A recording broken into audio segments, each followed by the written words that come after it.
president of Iran is dead.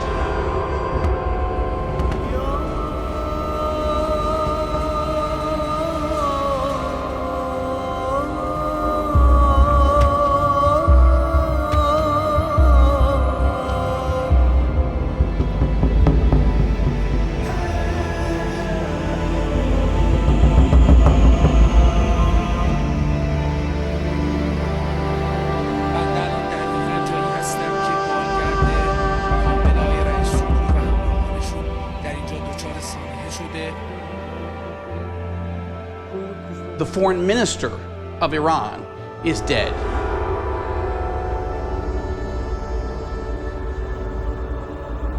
What does that mean for Iran, Israel, and the region?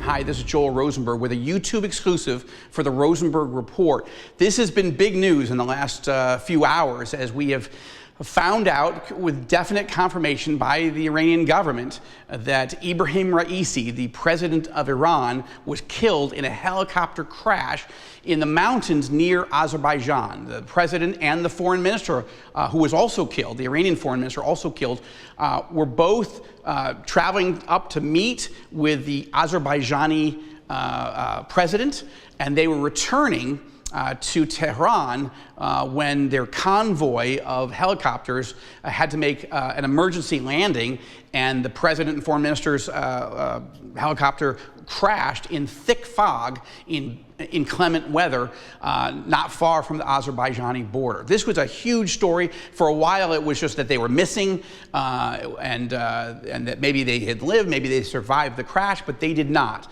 This is a major blow to the supreme leader of Iran, Ali Khamenei, because Raisi and the foreign minister were very close political strategists and advisors to the supreme leader.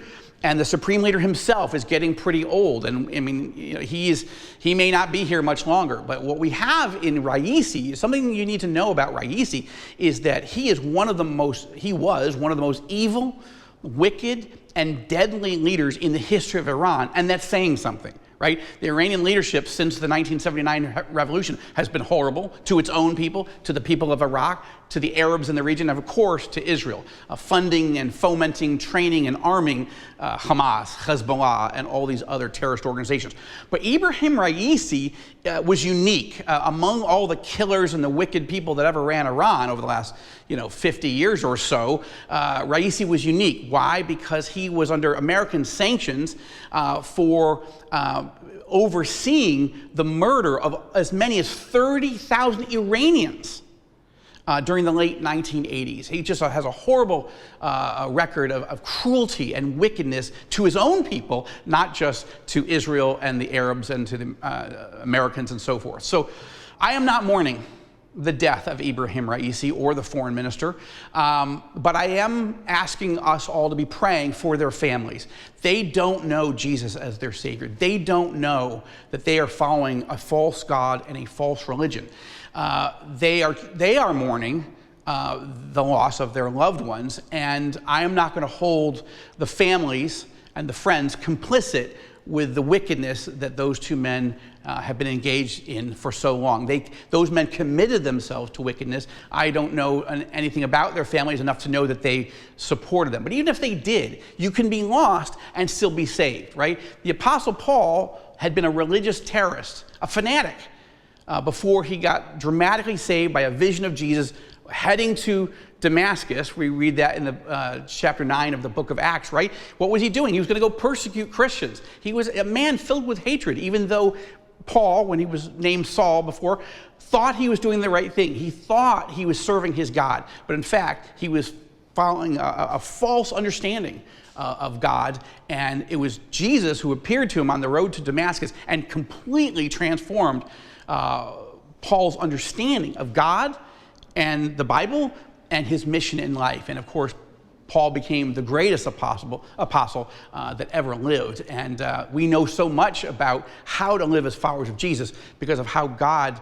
transformed Paul and used him to write so much of the New Testament. So I have met all over the Muslim world Muslims who were terrorists until they got radically saved by Jesus Christ. Some because people shared the gospel with them, but often because of dreams and visions of Jesus. Because who could share the gospel with a radical Islamist terrorist? I've traveled from Morocco to Afghanistan. I've been to Iraq 4 times, and I've met and I've interviewed dozens of former terrorists who got transformed by visions and dreams of Jesus. And that's what I'm praying, not just for these families of Raisi and the foreign minister and others, but for the entire nation of Iran. You've seen on the Rosenberg Report, including recently, my interview with Hormoz Shariat, the Billy Graham of Iran, who grew up in Tehran, and in 1979, he was shouting death to America, death to Israel, as a Shia Muslim. And then just a few years later, Christ completely captured the attention of Hormoz and his wife and led them out of Shia Islam and into faith in Jesus Christ. They were born again, and now they preach the gospel to the Iranian people. So this is it's sad for the families, it's good for the region. These 2 men are gone. But we need to show compassion on their families and pray that they all come to faith in Jesus Christ, and that I believe God is getting closer and closer to bringing this Iranian regime down. I can't tell you when it's going to happen, but we know from Jeremiah 49 that God says he's going to judge the leaders of Iran.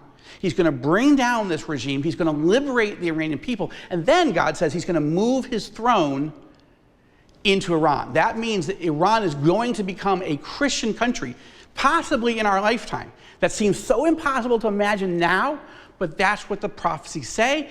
And Hormoz believes, I believe, we're heading towards that time. Will this change anything immediately? No. The Supreme Leader, Ali Khamenei, will replace the president and the foreign minister with other wicked, horrible people. And so Israel needs to be constantly vigilant, and we need to be building a stronger, better, closer alliance with the United States and the Sunni Arab countries so we can deal with the terrorism threat, the missile threat, and the nuclear threat that the Iranian regime poses with or without Raisi. This is Joel Rosenberg in Israel, in Nazareth actually, with this YouTube exclusive for the Rosenberg Report.